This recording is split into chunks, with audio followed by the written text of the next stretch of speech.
Hai, masih bersama saya dengan di Uani channelnya. Jangan kemana-mana.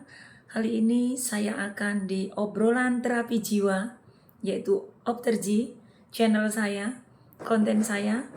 Panteng terus, dukung terus channel Opterji saya, yaitu obrolan terapi jiwa. Di obrolan terapi jiwa ini saya akan berbagi sebuah cerita yang sedang viral ya di Indonesia. Saya akan coba hadir dengan sebuah kisah pengalaman hidup saya. Sekarang kan lagi viral tentang pesugihan Gunung Kawi. Di Obsterji ini saya ingin ikut ya berkomentar tentang Gunung Kawi, tentang pesugihan. Karena saya juga pernah punya masalah sangat besar dan saya juga pelaku pesugihan. Tapi pesugihan yang saya lakukan adalah pastinya berbeda dengan pesugihan yang ada di Gunung Kawi. Untuk menjawab penasarannya para netizen saya, yang setiap hari saya live TikTok itu sekitar 2 jam, mereka banyak sekali bertanya, Bunda gimana bisa sukses kayak Bunda? Gimana? Karena saya mempunyai kisah kelam, kisah pahit dalam perjalanan hidup saya. Saya pernah buka usaha, saya bangkrut, dan pada waktu itu saat saya lagi sukses, teman banyak, semua orang mendekat. Saat saya lagi terjatuh, gak ada satu orang pun yang mendekat ke saya. Nah dari situ akhirnya pikiran saya berputar, bagaimana saya bisa hidup kembali, bisa bangkit kembali. Akhirnya saya kepikir, yaitu kesadaran saya mengetuk hati saya, pikiran saya, lalu saya berpikir, saya bagaimana kalau nyupang tapi yang tidak pakai tumbal. Karena saya terinspirasi di Indonesia itu banyak sekali orang pergi nyupang.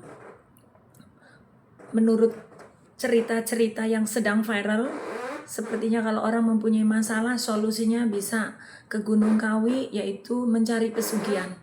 Akhirnya inspirasi itu, cerita-cerita itu menginspirasi saya. Cuman saya berbeda cara saya mencari pesugihannya. Jadi saya berpikir, orang yang datang menurut cerita, kembali menurut cerita-cerita yang sedang viral, orang kalau punya masalah hutang piutang, punya masalah tentang ekonomi, mereka ada yang ambil jalan pintas, yaitu pergi ke Gunung Kawi, minta pesugihan dengan makhluk gaib yang ada di Gunung Kawi. Lalu saya dengan akal saya, itu saya juga berpikir, kenapa mesti ke Gunung Kawi jauh-jauh? Karena posisi saya kebetulan waktu itu saya domisili di Taiwan. Lalu saya berpikir lagi, mereka aja minta sama jin dikasih gitu. Kenapa saya tidak mau minta sama Allah? Lalu saya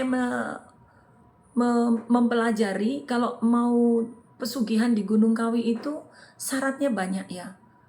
Lalu saya perbandingkan dengan syarat saya ritual dengan Gusti Allah. Ternyata ritual dengan Gusti Allah itu menurut saya lebih ringan, tidak memakan mental dan tidak memakan korban. Karena menurut yang cerita yang saya dengar itu kalau pesugihan di Gunung Kawi itu kan harus memakai tumbal, harus memakai tumbal keluarga, saudara, teman, dan tumbalnya itu manusia.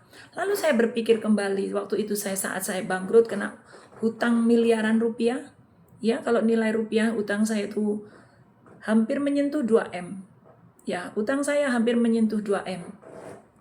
Lalu akhirnya saya sama-sama melakukan pesugihan, lalu saya sama-sama melakukan ritual, tapi ritual saya pastinya berbeda gitu. Saya nggak perlu pulang ke Indonesia, saya cukup yaitu ke dukun, merdukun. Dukunnya siapa? Di Taiwan nggak ada dukun. Yang jadi dukun yaitu diri saya sendiri, yaitu dukun, duduk tekun. Nah itu, saya itu ilmunya ilmu dukun. Jadi orang pada pergi ke Gunung Kawi mencari permintaan minta keberhasilan, minta kesuksesan, kekayaan para makhluk goib yang mereka percaya yaitu penghuni goib jin atau apa di Gunung Kawi. Saya tidak. Saya dengan akal saya, dengan kemampuan saya menciptakan diri saya itu, saya memposisikan diri saya itu dukun. Duduk dengan tekun, itu yang saya lakukan. Lalu saya berpikir, saya membongkar akal sehat saya. Saya ingat sesuatu, eh, kata seorang pakar, seorang ada peribahasa seperti ini. Kalau kamu tidak punya uang, dompetmu kosong, coba cek isi kepalamu. Kalau kepalamu kosong, dompetmu selamanya akan kosong. Lalu karena saya gak ada duit, saya bangkrut, bisnis saya bangkrut, saya terjebak utang miliaran. Akhirnya yang saya cek adalah otak saya.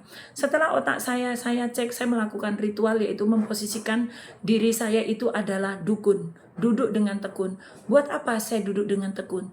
Saya mengheningkan cipta, saya menyerahkan diri saya, yaitu saya akan memulai ritual saya, supaya saya bisa terlepas dari hutang piutang. Saya ingin bisa hidup tenang, hidup cukup. Akhirnya apa? Setiap hari saya melakukan ritual yang tadinya saya jarang melakukan ritual. Ternyata ritual-ritual yang saya bangun itu yang saya lakukan dengan konsekuen, dengan konsisten. Saya terus melakukan, saya tidak pernah mau meninggalkan ritual saya. Akhirnya apa? Mulailah saya menyerahkan diri saya dengan cara ritual saya, yaitu saya hanya cukup dengan air bersih.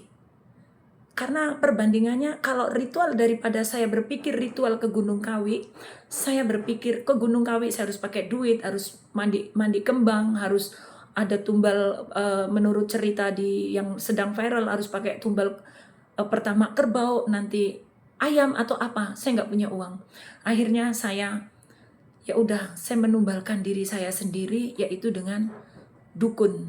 Saya jadikan diri saya dukun, duduk dengan tekun, yaitu apa? Saya banyak-banyak berzikir, saya banyak-banyak istighfar. Saya kembali ke diri saya gali diri saya berserah pada Tuhan.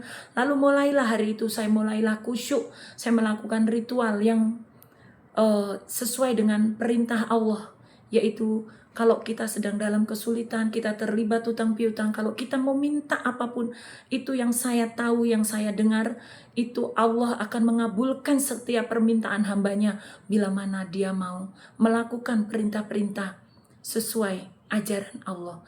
Akhirnya saya belajar, saya melakukan ritual hanya dengan cukup, lebih mudah dan tidak perlu dengan keluar uang. Hanya saya pakai air bersih. Saya mencoba membersihkan hati saya, membersihkan diri saya. Lalu saya mulailah menjalani ritual itu, yaitu apa? Dengan apa? Mendirikan sholat. Yang kedua, saya bersujud. Yang ketiga, saya bersabar. Yang keempat, saya ikhtiar. Yang kelima, pastinya saya kerja. Yang keenam, berdoa. Berserah diri dan berdoa. Itu terus saya ritual dengan itu. Dan alhamdulillah, karena saya benar-benar berserah diri pada Allah, kun fayakun, atas kehendak Allah, atas izinnya Allah, saya dapat bisa melunasi hutang saya yang hampir 2 miliar. Dan pada waktu itu saya terjepit utang itu, gak ada orang mau berteman dengan saya. Semua orang meninggalkan saya. Saya hanya ditemani dengan seekor anjing saya. Saya kebetulan memelihara seekor anjing dari kecil.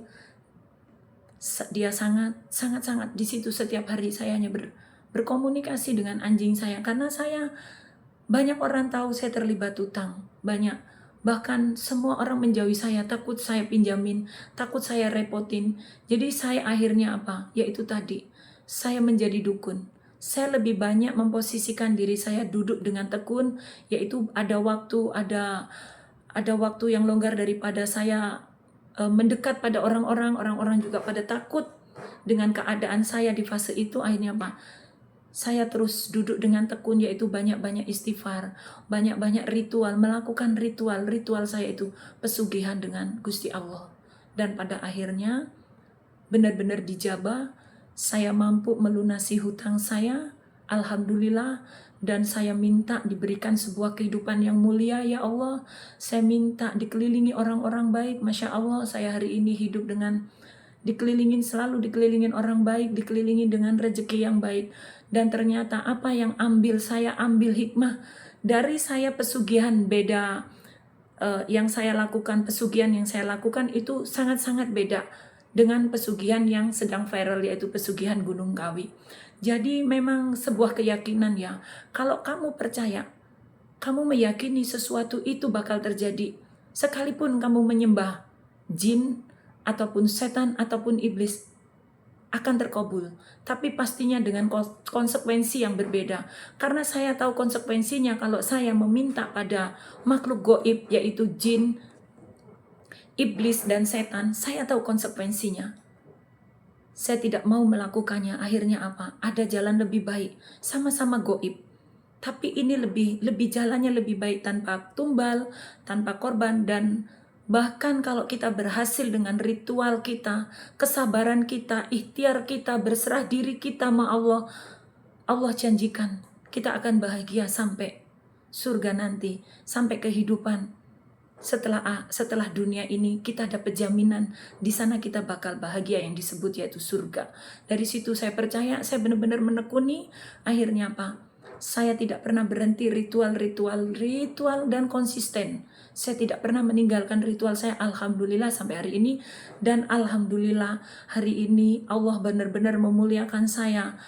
Allah benar-benar memberikan rezeki yang berlimpah. Dan ada ternyata dari hikmah bangkrutnya bisnis saya, bangkrutnya saya, terlibatnya hutang piutang saya, dengan saya terinspirasi, yaitu orang-orang pada pergi pesugihan atau nyupang ke Gunung Kawi. Saya cukup dengan menyupang kembali kepada Gusti Allah saya, dan hari ini saya sudah kembali. Bahkan nikmat sangat luar biasa, hikmah yang saya dapat sangat luar biasa. Saya mendapat hidayah pada hari ini. Saya alhamdulillah bisa sudah berdamai dengan diri sendiri, sudah mampu tenang, dan bahkan saya hari ini Allah masih terus mengalirkan rezeki.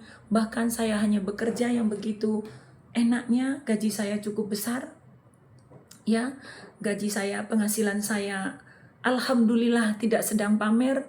Ini bukti rasa syukur. Saya buktikan bahwa mesugih dengan Allah, nyupang dengan Allah itu lebih tenang, lebih bahagia. Buktinya saya hari ini Allah memberikan keberkahan nama saya, memberikan rezeki kelimpahan pada saya, yaitu 1 bulan saya bisa mendapatkan gaji yaitu sekitar 50 juta, 40, 45 sampai 50 juta saya bisa. Dan alhamdulillah saya dikelilingi orang-orang baik, dan alhamdulillah hutang saya terbayar, dan alhamdulillah saya itu mampu kebeli rumah, buat rumah, alhamdulillah rumah layak huni di Indonesia ataupun dan di Taiwan. Saya sudah alhamdulillah rumah sendiri. Saya pingin mobil, saya dipenuhi sama Allah. Saya pingin apapun yang saya inginkan, alhamdulillah dipenuhi Allah. Dan selamat sampai hari ini saya tidak berhenti melakukan ritual, dan saya mesugih dengan Gusti Allah.